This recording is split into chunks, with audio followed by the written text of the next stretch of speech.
कहानी नहीं रहा, अब इसका नया चेहरा है व्हाइट कॉलर टेररिज्म, यानी वो आतंक जो सूट बूट में हमारे और आपके बीच छुपा है, जहां हथियार की जगह दिमाग काम करता है, सिस्टम के अंदर जो है सांप की तरह पनपता है। पढ़े लिखे तकनीकी रूप से दक्ष और प्रोफेशनल चेहरे जो अस्पतालों और यूनिवर्सिटीज के पदों के पीछे आतंक की डोर बन रहे हैं। जी हाँ, प्रोफेशनल और तकनीकी विशेषज्ञों के तथाकथित व्हाइट कॉलर मॉड्यूल ने सुरक्षा एजेंसियों को चौंका कर रख दिया है। बीते कई सालों से आतंक के सरगनाओं ने देश के शिक्षित और उच्च पदों पर बैठे लोगों को कट्टरता की आड़ में आतंक की और धकेलते हुए नजर आ रहे हैं। ऐसे ही पेशे से जुड़े लोगों का कनेक्शन लाल किले के पास में कार विस्फोट में शामिल है। बता दें कि इस पूरे मामले में 12 आतंकियों में से 6 नामी डॉक्टर्स के नाम जो है शामिल हैं, जिसके चलते भारत की सुरक्षा एजेंसियों की नींद उड़ गई है। जम्मू कश्मीर पुलिस और अन्य राज्यों की संयुक्त कार्रवाई में एक व्हाइट कॉलर टेरर मॉड्यूल का पर्दाफाश हुआ। इसमें करीब 2900 किलो आईईडी मटेरियल, कई विदेशी राइफलें और इलेक्ट्रॉनिक डिवाइस बरामद किए गए। इस मॉड्यूल में डॉक्टर प्रोफेशनल शामिल बताया जा रहा है।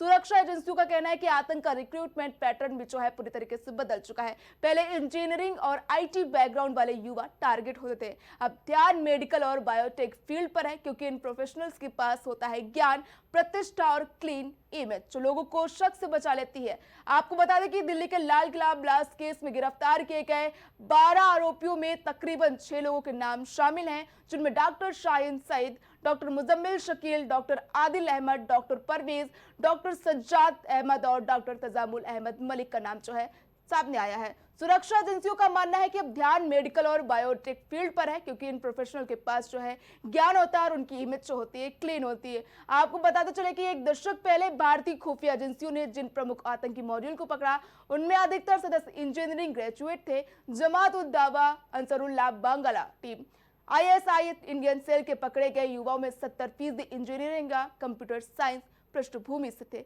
लेकिन नए कारनामों से अब जो है पैटर्न बदला हुआ नजर आ रहा है। एक समय था जब आतंक के आका आर्थिक रूप से परेशान और अशिक्षित लोगों को अपना हथियार बनाते थे, जिनके पास जीने की आजीविका का सहारा नहीं था। उनको ब्रेन वॉश करके अपने आतंकी गैंग में शामिल करना ही उनका मकसद था। कट्टरता और फिदाइन के आधार के जरिए उनको बताते थे। लेकिन अब इन सब के बीच से सवाल कही है, पढ़े लिखे लोग जिनके पास जीने की हर सुविधा है, उनको अपनी गैंग में शामिल कर आतंकी कुएं में धकेलना आने वाले भारत में कड़ी चुनौती बनती हुई नजर आ रही। यानी अब आतंक की भर्ती क्लिनिक और प्रतिष्ठित संस्थानों से हो रही है, बजाय कैंप और बॉर्डर से। ये सिर्फ एक मॉड्यूल का खुलासा नहीं, बल्कि चेतावनी है। जब शिक्षित दिमाग विनाश का जरिया बन जाए तो खतरा सिर्फ सुरक्षा तंत्र पर नहीं, बल्कि पूरे समाज पर होता है। अब जंग सिर्फ सरहदों पर नहीं है, बल्कि हमारे सिस्टम, हमारे डेटा और हमारे विचारों के भीतर सरकार और सुरक्षा एजेंसियां साइबर मॉनिटरिंग, आर्टिफिशियल इंटेलिजेंस के जरिए इन नेटवर्क्स पर जो है नजर रखी जा रही है। लेकिन असली चुनौती इन पढ़े लिखे आतंकों की पहचान करना है।